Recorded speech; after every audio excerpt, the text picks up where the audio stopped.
Very good evening to everyone. We have a very interesting session lined up today, which talks about impact of ESG on business performance.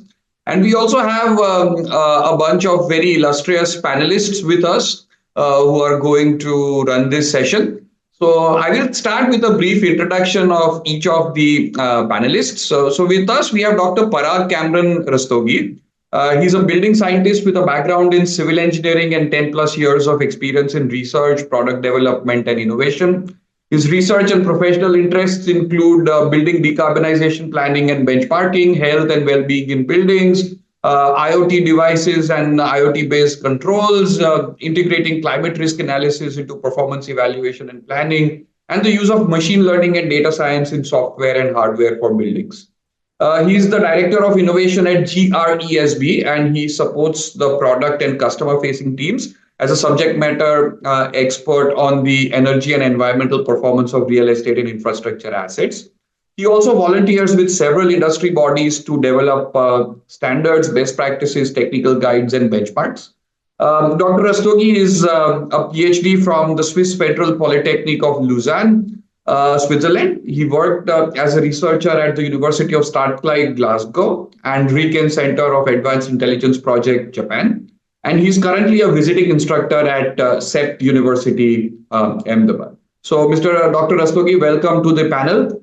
I would next like to introduce Dr. Zifeng Feng. Dr. Feng is an assistant professor of finance at the University of Texas at El Paso, specializing in real estate and corporate finance. He has been recognized as a leading real estate scholar globally by the Journal of Real Estate Literature for 3 consecutive years, which is very impressive, earning the William and Kinnard Young Scholar Award in 2022. He serves as the managing editor of Journal of Real Estate Portfolio Management. He holds a PhD in finance and an MSc in real estate from Florida International University, an MBA from Jinan University, and a BA from Peking University. Dr. Feng's research investigates the influence of ESG factors, climate change, economic shifts, institutional investors, and fintech innovations on real estate investments and corporate finance, aiming to bridge the gap between theory and practice. So a very warm welcome, Dr. Feng, to this panel. The next panelist aptly is a female. Today is Women's Day, and she represents industry. Ms. Madhura Mitra is an executive director with the sustainability and climate change practice of PwC India with more than 15 years of experience. She has advised ministries, multilateral agencies, large PSUs, and corporate majors in India and other developing and least developed countries such as Thailand, Vietnam, Indonesia. In fact, if I name everything, we'll run out of time. So I will keep that short in the interest of the time and the panel discussion. She has recently assisted several large Indian conglomerates, including Aditya Birla, Vedanta, Tata, in their decarbonization standards and roadmap design, covering science-based targets and net zero strategy. So welcome, Ms. Mitra, to the panel. And last but not the least, we have Dr. Prashant Das. He is one of the only real estate researchers in India. He got his PhD in finance from Georgia State University. Then he did a stint at a prestigious university in Switzerland. And we are lucky to have Prashant on our faculty at IIMA. And he will be moderating the sessions today. So welcome to everyone. And I will now hand over the command to Prashant. Thank you, Dr. Desai. Welcome, everyone. Ladies and gentlemen, today's topic is about attention. It's about dilemmas that we as civilization are faced with. And I'll start with Milton Friedman's very famous statement, where he says that the social responsibility of a business is to increase profits. And indeed, as business persons, returns and profits are the first thing that come to our mind when it comes to the objectives of the business. But then fast forward a few decades, the Responsible Business Summit states that businesses cannot be successful when the society around them fails. And on their face value, these two statements seem to be in stark contrast to each other. I mean, what are we as business persons? what is our job? Saving the planet, is it up to us, or is it for some other stakeholders to worry about? So welcome to this panel on ESG and business performance. I'm your host, Prashant Das, and we bring you these three experts. We have an academic and two industry leaders to balance the narrative and provide an objective view on ESG. A few months ago, Dr. Jacques Gordon, a lecturer at MIT who works for LaSalle Investment Management, was talking to our students at IIMA in a real estate class. And he highlighted the tragedy of the horizon concept that was first introduced by the Bank of England Governor Mark Carney. The idea was that in their myopic pursuits, the financial markets ignored the mounting long-term risks posed to them by climate change. And while most scientists will reject the legitimacy of the ongoing debate surrounding the existence of climate change, there is a heated debate in some geographies on the causes of climate change. Is it caused by humans, or is it just the nature? Nevertheless, the role of ESG goes way beyond environment. It also touches upon society, social and governance goals. And as responsible civilization, we must pay attention to all the three, E as well as S as well as G. And we must do everything in our capacity to improve our sustainability. This is a view that the United Nations has taken, and perhaps most of us subscribe to it. So let us delve into some explorations and some debates on the correlation between ESG and business performance. So at this moment, Parag, why don't you start with introducing us about ESG certification and what you do at GRESB. So should I pull up your could you project them? I am going to give it a very sort of GRESB perspective. ESG is a very broad term. It means many things to many different people. So I'm obviously going to speak from my experience and my perspective. Just a little bit about myself. I am sort of on the wrong side of the road here because normally I come to CEPT University. Those are my people normally. I'm an engineer by training, and I've been at GRESB for a short time, but obviously because I work in real estate, I do interact a lot with different aspects of real estate, including Prashant, right? I think I'll structure this with just talking about ESG in general a little bit first, and then going into what GRESB is and why we are in the business of ESG. Well, business, yeah, partly a business, partly a foundation. So, and I apologize for those of you for whom this is obvious, but I thought this is a good place to start. Like, what aspects of ESG am I talking about? And then the environmental one is the obvious one. We're talking about emissions, pollution, consumption, embodied carbon and chemicals. These are things that I hope most of us know. There are laws governing this. There is enforcement mechanisms. There is measurement.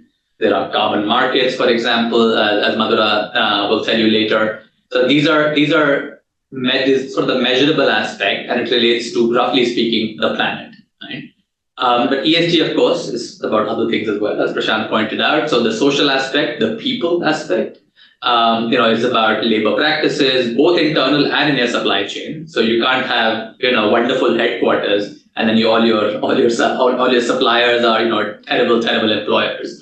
And broadly speaking, this is kind of human resources policy, right? So how your policies, non-discrimination, diversity, and how you treat your customers at the end of the day. Are you monopolizing things? Are you providing service? These are not by any means new concepts.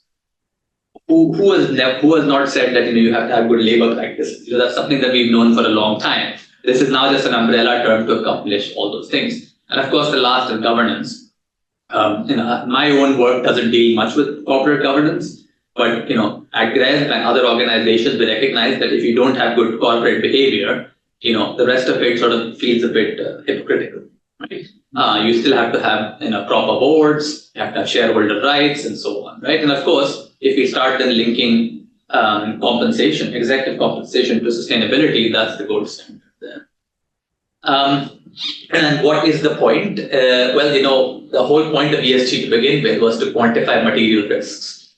And this could be environmental factors. So you have energy prices, you have pollution, regulations, and regulations are coming faster than you would think, right? I mean, I know the SEC just brought out a disclosure rule, the Securities and Exchange Commission in the US, which was significantly watered down from the original proposal.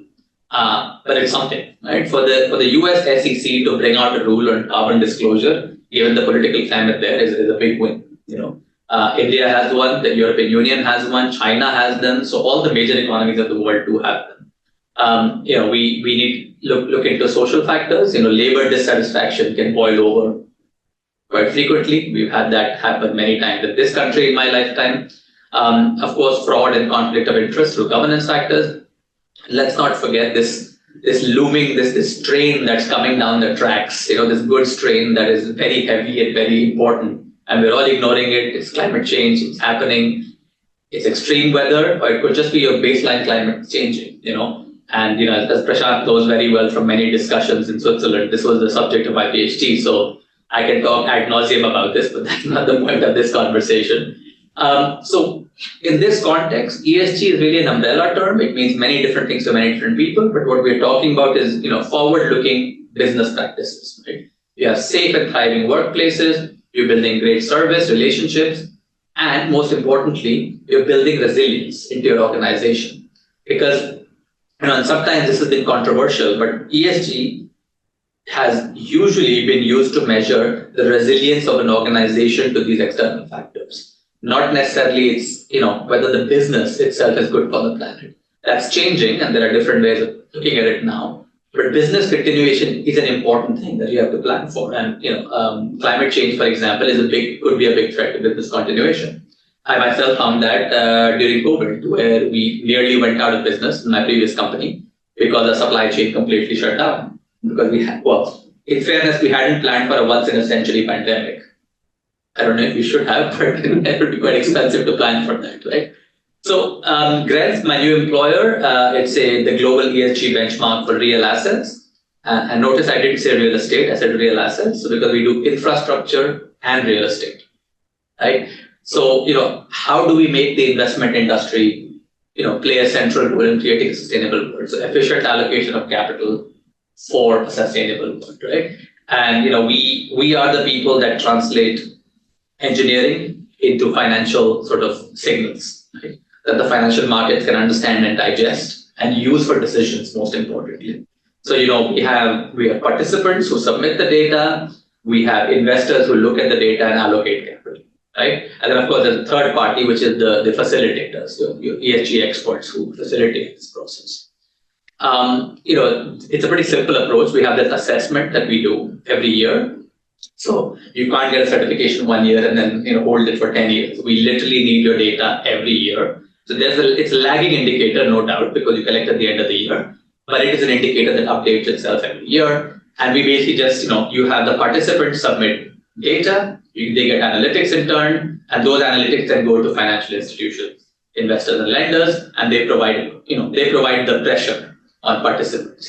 No participant is there out of the goodwill, out of the goodwill of their hearts. They're there because they want investor money, and investor money is linked to your GRESB performance, right? So that's where Milton Friedman comes in. Exactly. We've given them a number they can hang their hats on, right? What's interesting is the score, the average GRESB score is increasing, right? Not only will you see that so this is a line showing the years of participation by different actors. What you'll see that at the beginning, people started in below 60, and then not only is their first year score slightly rising, but they're all moving to the top right? Which is a good problem. So what are these different colors here? So different colors represent the years of participation. So 13th means this is the 13th year of participation, which is why they have the highest scores generally, right? So we have found a trend towards higher and higher scores because organizations become more sophisticated in their practices. For example, let's say in the first year, you could only get 1 out of 100 buildings data. Hopefully in the 13th year, you're getting 100 buildings out of 100 data. Right? So that's why they're converging towards exactly because they have maxed out their capacity to exactly to improve, right? Which is a problem for us, not a great problem to have, but it means that people are beating our test, right? So how do we make sure that they keep improving and that we keep differentiating the leaders so you don't get this little cluster and you can no longer tell them apart, right? So we need to. That's part of my job, innovation, right? we had a small research paper with INREV, which is the European Association of Non-Listed Funds. And in that, I wasn't a co-author of this. I'm taking on the next version of this with the Asian Association. But, they found that there was a higher return on an annual basis. Now, here's the catch though. Because the sample size is small and there was, 2 years of COVID in the middle, so it's a bit of a noisy conclusion. But the causation actually might be, it's not that participating in GRESB means higher return. People who have higher returns tend to participate in GRESB. So the causation is actually potentially the other way, right? So the big sort of results was that, the process of participating itself is sort of self-selecting, right? So what we ended up seeing in the beginning was large funds with low leverage, right? Because they have specialized teams that can dedicate to this. And I was just talking to a collaborator of Prashant's in Ahmedabad, and he kind of echoed the same point here in India. It's like, well, obviously the large fund will do it first, so they can dedicate full-time staff to this, right? But in Europe it's changing, in America it's changing, in Asia, and I'm hoping in India next we have smaller and smaller funds participating. They tend to outperform their peers, of funds participating in GRESB. So it's not just that because they're big. We're talking about peer-to-peer comparison. And what's interesting, and this is a favorite topic of my boss, who's the chief innovation officer, is there's a GRESB score, which is 5 stars out of 5 stars. But then there are different aspects of the GRESB score. And they can tell you a much different story sometimes from the highlight score, because you might have optimized one aspect and neglected other aspects. And they tend to, the sub-scores, tend to correlate much better with different return-based metrics. Yeah, exactly, performance, right? So performance in GRESB correlates well with performance in the financial markets. So there is nuance, let me put it this way, right? And this is always going to be the case, right? Is, we know that environmental and social stewardship has intrinsic value. But how do we measure it? It's not perfect. Enforcement is not perfect. It is still worthwhile. Just because we have an imperfect measurement doesn't mean we don't do it, right? I mean, if that was the case, there would be no civil engineering, right? We never have perfect measurements.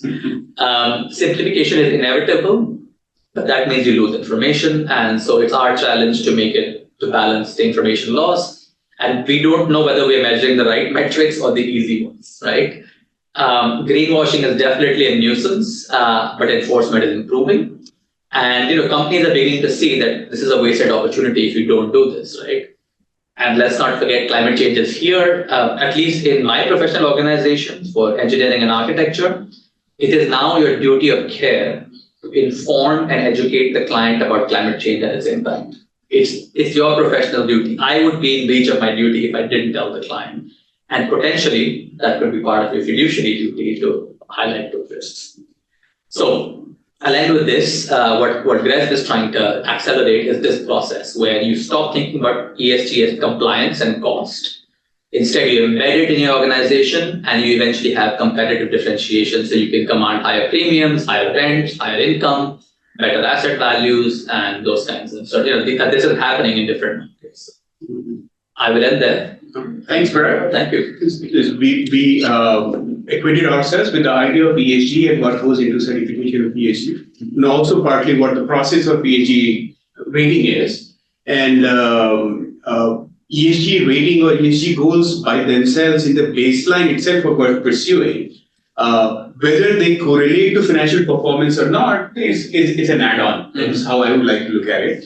But I'm in the company of right people, right? So that means the 3 panelists that we have here today. So my friend Dr. Feng recently got his paper published in the Journal of Realistic Finance and Economics on a very similar topic, and he examines the correlation between ESG rating and performance of certain firms. So, Zifeng, if you could please take over from here, and let me see if are you able to share your slide? Yes. Let me put it out. Okay, sure.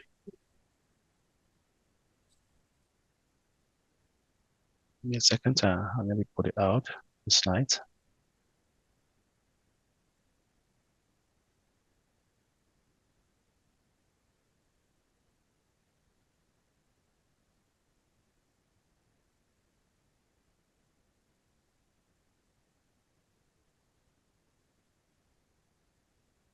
Okay, yeah.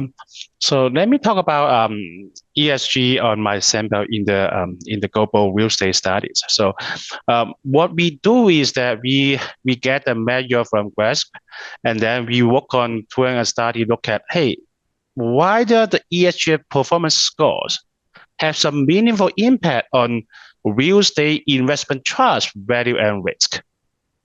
Right, this is the first paper we look at. We all believe that ESG is something good in the long run for our society and for the industrial, but just there are no academic research look at what its impacts.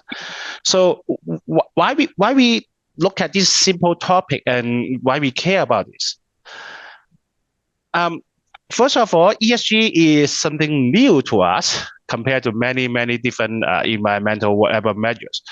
We don't really know how we can actually do a better way to measure ESG. The measurement is improving, but it's not perfect. And when we're doing ESG investment, we are improving the scores. There's money and benefits involved in it. What is the trade-off? What is the cost and benefits? And also, especially in the United States, right? ESG in some states are preferred investment channels, and in some states, the government simply objected. So we have different opinions what is doing good in ESG. But no matter what we think, in the global, the money put into ESG, in real estate, the money put in this business is huge, and then getting larger and larger. So this topic is simple, but it's very important that we have to look at.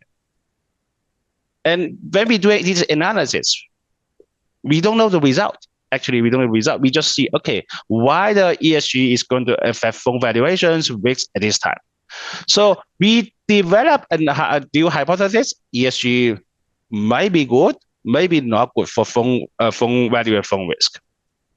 So we want to have the data to tell us what is going to be happens. Mm-hmm. So we are using the GRESB data because this is the best data in real estate side, in built environment, because there's many ESG data outside, cover all industries. We think if there's a criteria for the real estate industry and developed by real estate experts, built environment experts, this may be better for us to do these studies. So there's advantage on this one. For using the GRESB data in real estate, because ESG measurement in finance, in other literature, they have many disagreements. First of all, the measurement is inconsistent and it's not that certain whether one fund is doing good or not, and then difficult to standardize across all the industries. So because we are studying real estate industrial, real estate funds, we think is good to have real estate funds that real estate industrial standard on ESG. So before we are doing this literature, excuse me. So the dominant rich literature we talk about is mostly green shares. So this is the environmental components of ESG. This is dominant in the literature. What we are looking at is that the GRESB new rankings on the ESG performance. So previously I do a ESG paper about 2 years ago on the disclosure scores. Now I'm looking for the environmental scores. The good thing for the GRESB ranking is that besides the environmental, the green share type of things, it also includes the social and government components. Right? So there's question like whether your fund have science-based performance targets. This is not that environmental that can be scored. Let me skip this. So our hypothesis is that there may be potential improvement measure of ESG, and then how does it relate to its value? It may be value enhancing and then reducing risk. It also may be value destroying and then increase the risk. So it's in both sides. So you think of the rationale behind this, right? In terms of investment of substantial building can mitigate some environmental risk. That if we can reduce those regulatory environmental climate risk, in the long run, we may have a lower fund risk and higher valuations. And also on the positive side of social impact is that the community, if the community like the real estate properties, it may have better employee retentions, right? A better government normally get positive fund outcomes. The downside is that it may be over investment when you put a lot of money in ESG and how much is too much. We are not so sure about that. And then we also look at, you think about it, it may be division of resources. Every company have their limited resources. If you put your money into ESG and then you put a lot of money into ESG, you're pulling the money from other resources that is going to give you a better profit. So we don't know which one go which. By doing this study, we face a biggest concern from our own side is that we don't have much data. It's a new thing. So our study only have 3 years data from 19 to 21. And that's with 3 years data, that's something even worse, COVID during this simple period. Okay. So we do this study and then we try to reverse it. And then this study is worth to revisit a couple years from now. So given this study, it's difficult to see the long run effect. So what we do is that we use a property type fixed effect and EFX effects to cover those change on property type and then change on the score in this year. So you look at the performance scores, right? The COVID getting a big hit. So we ask some friends in real estate companies, they tell me that, okay, that's nature. So during COVID, how can I do tenant engagement? I just have nothing to do. I just cannot do it. So the score have a little bit during the COVID. So here is our univariate analysis. We simply put funds into 2 types, high ESG score and then no ESG scores. Right? We actually show that a surprising result. Funds have lower ESG performance scores, actually doing better in the market, have a higher cash flow during our 3-year sample with COVID. So this is a regression analysis. So we have fund valuations as our dependent variables. We show that higher ESG score lead to lower fund valuations in our sample period. In this sample, in the ESG scores, do we also have firms that have 0 ESG score? Not here. Here is a score that as something like a 50, 60, 70. Okay. So in this sample, all the firms had an ESG score. Yes. Okay. Yes. So in an additional analysis, we also look at funds had a ESG score and funds do not have ESG scores. Mm-hmm. So that's also that shows that the ESG score, what the dummy variable for 1 and 0 is not significant. So there's not a sample selection bias on this case.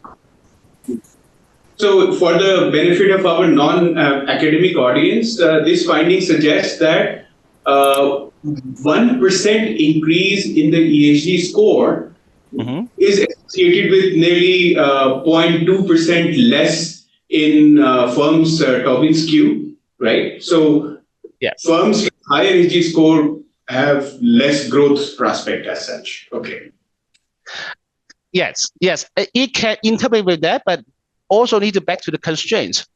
We have 3 years data only with unlimited samples and during COVID periods.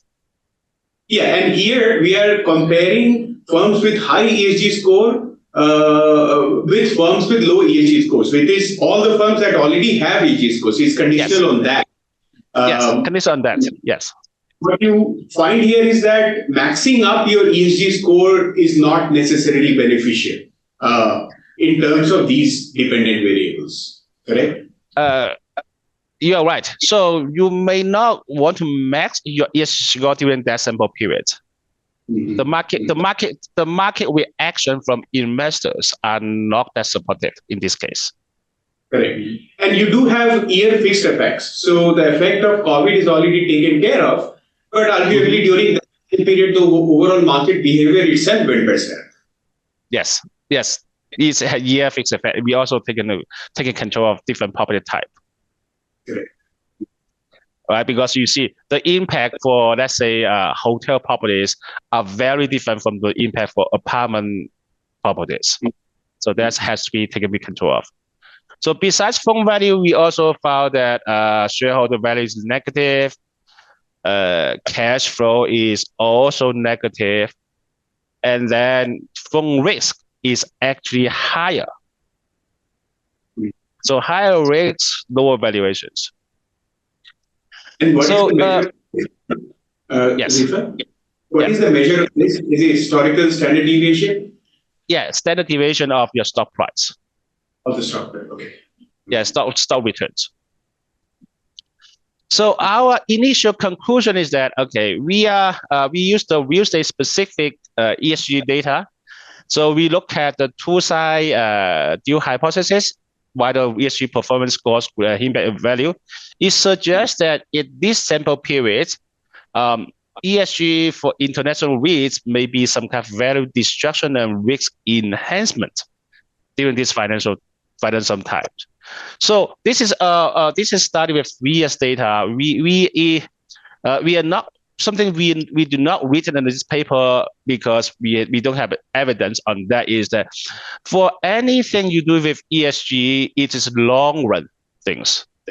Think of the way that you improve building. Think of the way that you have put money to get capital expenditure and renewal the buildings. It takes time. Real estate is a very slow business. So in the longer run, it may have benefits. We just don't have the data to show that. In the short run, you are putting money in, it hurts your cash flows. And then you know that we as finance professor, we know that anything hurts your earning per share for this quarter is bad from investor perspective. So the market have very short-term views on the investment behavior of funds. And on in real estate, we have long-term lease contracts. So even the landlord or the owner do something on ESG, is difficult to ask the tenant pay for it in the short run, unless the lease is going to renew or unless the lease is have a new tenant, whatever. Yeah, this is why I want to share with you guys. Thank you. This was a very interesting research that you conducted. And after, and all the 3 panelists are friends here, when I came across 2 different research papers done by accomplished academics, but with different findings, I was left with my head spinning. And then I started contemplating with the panelists on why is it that these findings are sometimes in contrast with each other, and why, one of these findings is not very intuitive. Because when we look at the performance at the asset level, green buildings in general tend to outperform non-green counterparts. And there has been a lot of very robust research on that. And one would expect that if that is the case, then more green or higher ESG enterprises should also outperform lower ESG score enterprises. And this leaves us in a position of dilemma, because all of us know that we need to improve our ESG ratings, but here it appears that there is some sort of an agency problem, and we have Mr. Pradeep KP, who is asking a very pertinent question that, is managerial incentive related to ESG the right way to go ahead? I mean, should we in the first place even try to correlate ESG with business performance? Is ESG meant for business performance, or is it meant for something else? So we will get back to that discussion later, but this is where Madhura comes to the rescue, because we need your help in reconciling these contrasting findings, Madhura. So first, please enlighten us on why is ESG important in the first place, and why should firms care about ESG risk? Sure. So, first of all, before we come into the valuation part of it, performance part of it, it's a problem of our existence of a business. When I say our existence, and I think of a situation,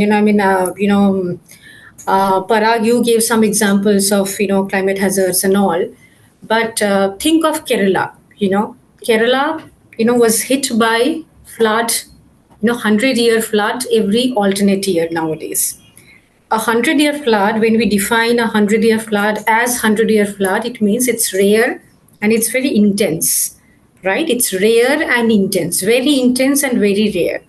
But that is coming back every alternate year, which means that all the assets, whether it's human life or a particular business or a manufacturing unit exposed to that particular hazard is definitely going to suffer. So there is a financial loss attached to not being able to predict such hazards in the near run. So it's very important. So the first part of ESG is to assess the risk, So if a business who is not aware of such risks which they are exposed to, they are definitely going to incur a financial loss in future, which will definitely impact their performance as a whole. So when they are calculating their ROI without considering the flood-related loss, then that's a wrong way of calculating their ROI. So that's very simple. The second part of this is if we look at the data without understanding the external perspective, then we are looking at it in a very partial manner.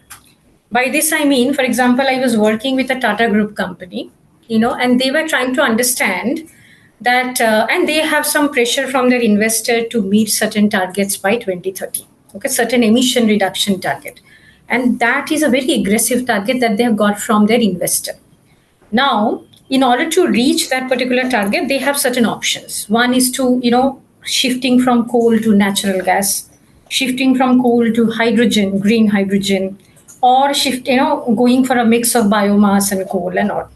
So if you put those options without the external lens of carbon price, when there is no carbon price, no carbon taxation on an industry, coal looks like the most lucrative option for them because there is no external pressure on them to reduce.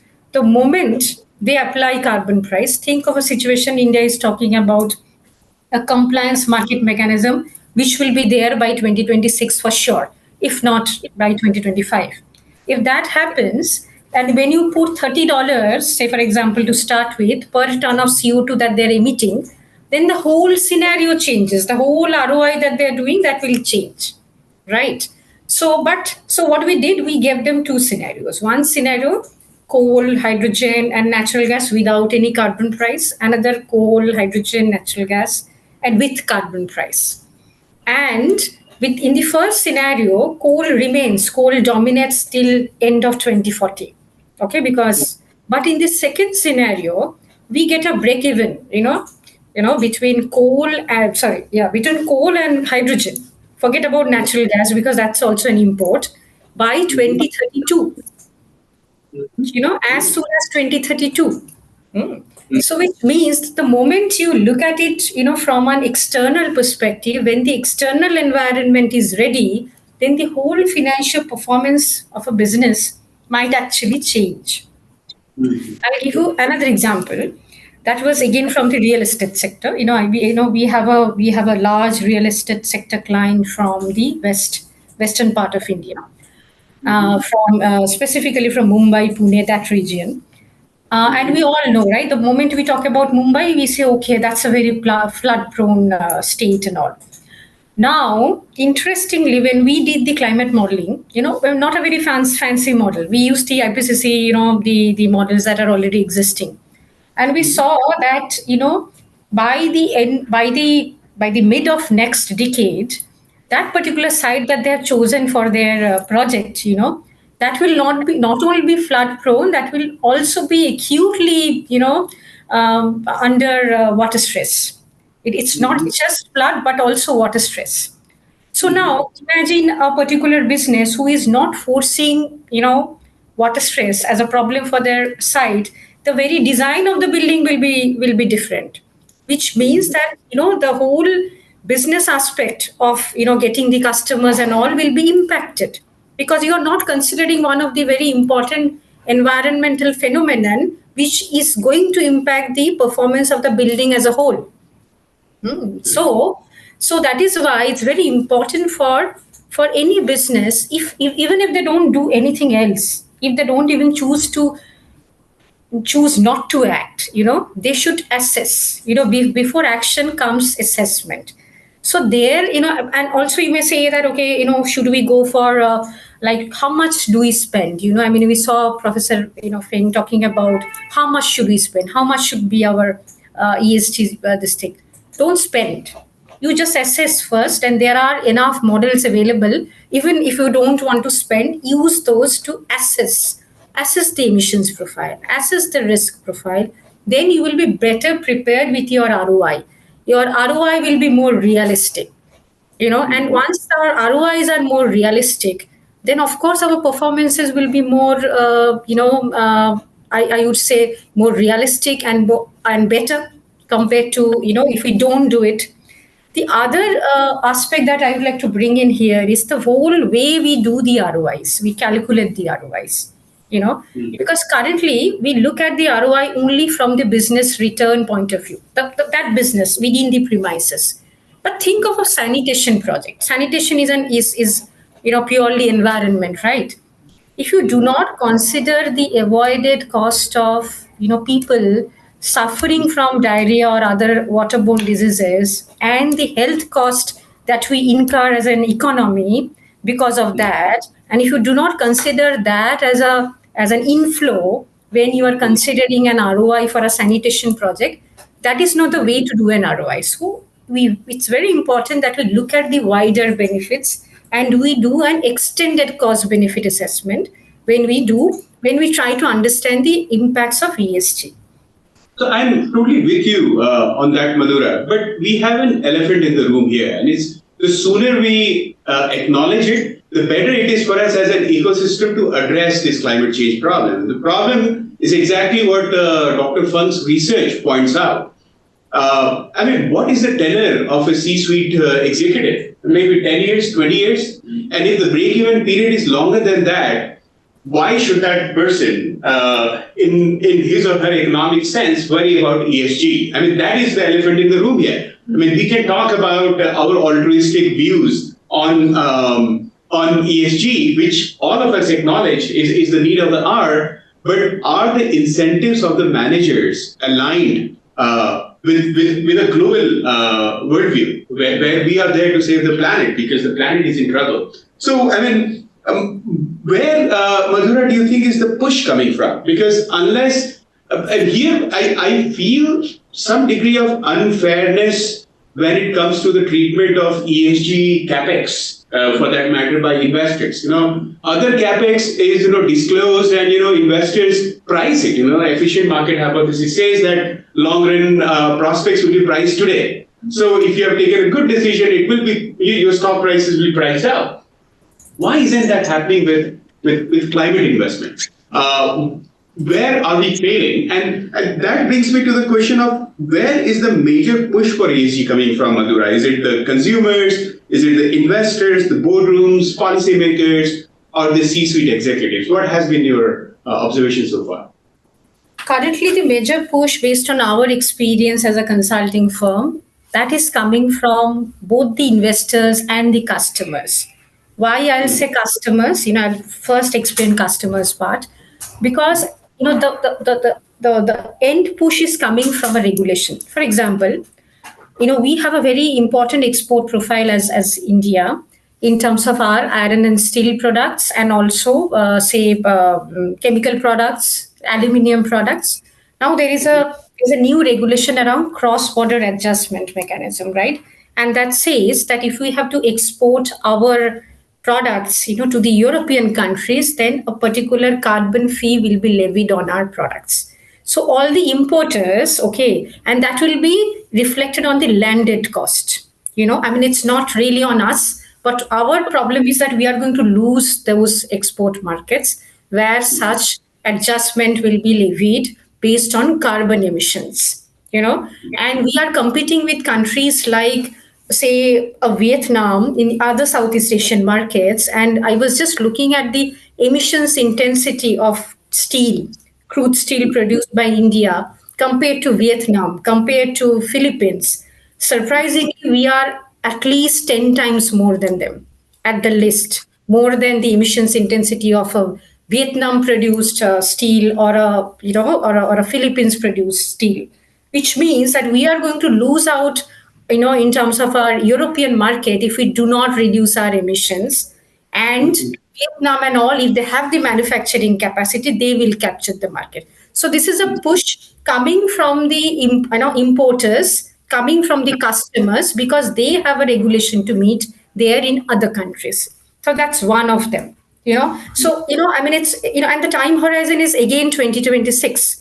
This particular regulation will be levied on 1st January 2026. So we are not talking about a 10-year time horizon here. Okay, so that's one.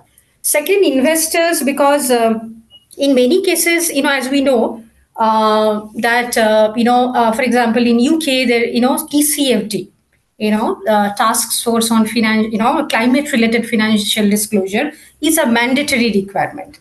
So, for example, for investors, for manufacturers, for everyone. So, any UK-based investor will definitely ask for such disclosure and action from an Indian customer as well. So, it is a push again, from the European investors, UK investors on the Indian businesses to not only disclose but to act. So definitely there is a clear push from these two stakeholders, I would say. Very interesting. And that's where your work on the carbon credits market would come into picture. So I'll get back to you on that, because one of our anonymous attendees also is talking about that thing. But Dr. Rastogi, I was curious about I went through the report of GRESB, and there's some very interesting trends going on there. And we saw that the early adopters of GRESB, or the ESG rating for that matter, were larger funds, like they were 2 billion euro plus. And it's very recent that these smaller firms, which are also highly leveraged funds, have started adopting GRESB. So it's a crude question, but what is happening to them? Are they going through some sort of a FOMO? Or what do you think is their motivation to go for ESG ratings? Customer pressure and investor pressure, right? So when you're looking for money in the markets, having a GRESB rating is becoming a requirement. Having a high GRESB rating is becoming an advantage, right? GRESB ratings have also become, the rating itself has become harder, but because the market has now precedents on how to do it, smaller firms are like, oh, I can do this. Earlier it was like, no, this is not for me. They're like, no, I can do this because CBRE is around, or Measurable is around, or Longevity Partner. These are like big consulting firms dedicated to guiding people through the system. And we've also made improvements in the system itself to make it easier to, reducing reporting burden is a very current and important topic within GRESB. It comes back to my point about are we measuring the right thing. If we keep increasing the reporting burden and making the test harder and harder, we'll start losing the smaller firms. We'll start losing and I hate using this word, but the unsophisticated investors. Right? It's like I want everybody to participate. I want the GRESB world to be as big as possible. So I think it's a question of in civil engineering we joke that in real estate we joke that everybody is in a race to be second. Right? So somebody's done it now, and other people are like, oh, I can also do this. So there is some degree of pressure within the community, and some of it is coming from the investors, if I hear from you correctly. Yes. And as Madhura pointed out, it's a race to the top because the investor that has the highest standard imposes that standard in all geographies, regardless of your local legislation. So if you own an asset in India and you're not just bank, you're going to hold that to the same standard that you hold everybody else. Yeah, so Madhura talked about pressure coming from consumers, you talk about pressure coming from the investors. My question is geared towards Dr. Feng. So your finding brings us back to the tragedy of the horizon, Zifeng. If the short-run impact of ESG initiatives can be potentially negative, what could the businesses do to promote ESG response among firms? I mean, what should happen so that the world becomes a better place in general? Because, I mean, the concern that you raised through your study is very legit because these executives are under pressure. I mean, if this CapEx is not being acknowledged by the share market, and their stocks are going to be discounted. So what should they do? I mean, do you have any thoughts on that? We thought about that, but we don't have an actual solution for that because the problem exists for a long time. We all know that the stock market is very short-term sided. We all know that the stock market investors care about the short-term, this quarter's earning, next quarter's earning. When we are doing in ESG, the purpose for us to do ESG is that we want to have long-term benefits, reduce our long-term risk, no matter it's regulatory risk, climate risk, or social risk. And then we have long-term benefit to the society. And that information is not easily captured by the stock market. So this is not something that we can see in the stock market.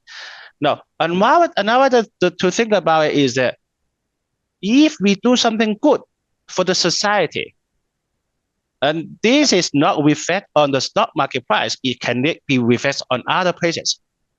Right? We are not saying that it's not going to do ESG. We are saying that we need to some kind of rewards or benefits to the board on those non-monetary financial reward things, not just look at the money itself. Money reflects on part of the investor expectation and short-term reactions, but money is not everything in a business. It's not everything in the society. So that's why we don't just talk about the stockholders, we talk about stakeholders. Yes. Right? But I somehow keep coming back to the elephant in the room that yes, it's all good talk, but how do we align the executives' interest with the global goal of ESG? And Madhura came up with some innovative solutions, like find ESG projects that do not cost much to your business, find ESG projects that have shorter payback period, and this is also somewhat what you are referring to. So that is one part of the solution, but then a firm can do a lot of ESG intervention, which may not be directly geared towards the benefit of the firm itself, but has global benefit. And that is where the regulators come in. And Madhura also discussed about this, that like in India since 2021, there has been an ESG disclosure requirement on firms that meet certain criteria. I just hope that beyond disclosure, it comes to sort of very similar to CSR spending that firms have to spend on ESG. So if it's not about the top line, at least it's about the expenses of the business. Unless it is mandated, the stock market will continue to penalize well-intentioned managers who end up investing in ESG, but really do not get direct benefit of investing in ESG in terms of their financial performance. So, Dr. Rastogi, I have one simple question. So, when I look at the ESG ratings, it appears that the funds have maxed up on the social and governance scores. Why is it that they're still lagging behind on the environment score? Well, just before I go into that, Prashant, I think there's an interesting analogy to be drawn between like earthquake and fire risk and how you price that into an asset, but along with ESG, right? So you're not going to reward. It's a cost of doing business to have earthquake and fire protection, but it yields no outcome which improves your rent or anything of that sort. Right? ESG is a little bit in that sort of situation, some aspects of ESG. Yes. But it's interesting you should talk about ES and G as separate metrics because yes, if you look at the GRESB website, right, you will find that most of our participants over the medium term tend to go to the top right where they have high performance. Sorry to interrupt you. We just have 5 minutes left. So to the audience, if you have any questions, please post it and I'll pick some of those questions. Please continue. I'll be fast then. Well, so S&G comes down to policies and intentions, and our participants are getting more sophisticated about answering those. Environmental is tricky because you have to actually demonstrate that you've obtained the data and reported it to us. So this is a problem that GRESB actually created. I see. The first time in their lives, they had to disclose this data. And they had no idea where to get the data from. So as that data is being acquired slowly, the environmental performance is improved. So it's more of an operational issue than anything else. That's right. So, gentlemen and lady, if you could give some of your closing remarks on any random view related to this topic, you're welcome. So, Madhura, could we start with you? If there's anything else that you would like to elaborate on?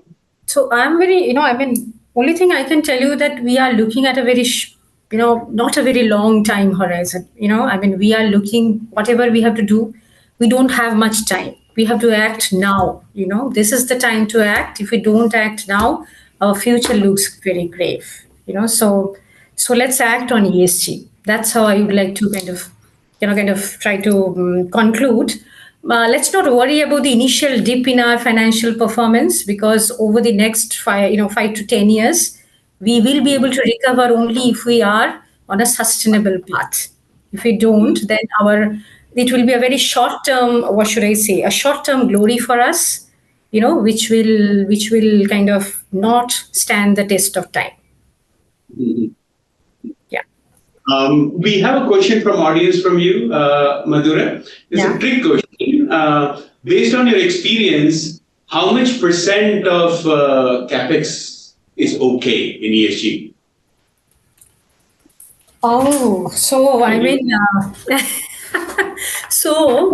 to start with, I think, let's look at the low-hanging fruits, and by that I mean energy reduction of energy, not changing the fuel, not other things. If we just look at energy conservation, you can do that with 10% of your capex. In fact, less than that. Even with 5% of your capex, you can at least look at the low-hanging fruits of reducing your energy consumption. So that would be my answer. So Jigar Kumar Patel is asking if there are ESG-based educational institutes in India. They should be government approved, and he would be happy to join. Well, Jigar Kumar, IIM Ahmedabad has a center on ESG. And we are very committed to research in this area, so we should consider it. Professor Feng, there is a question for you. And again, you may or may not have examined this aspect. Have you looked at the percent of revenue or the percent of capex allocation that is correlated with the high or low ESG score? Have you been able to? No. And no one in this world is able to do that as of now, because ESG rating is a new thing. I haven't seen any data, comprehensive data tell us that which firm put how much money in dollar amount in the ESG initiative. So this is the number is not reported on their 10K reports. I looked at a couple of them, not reported on their ESG disclosure documents. So maybe GRESB and other companies have that data, but that data is not publicly available as of now, as of I know. Food for thought for you, Parag. We have perhaps one last question, and any of us could take a shot at it.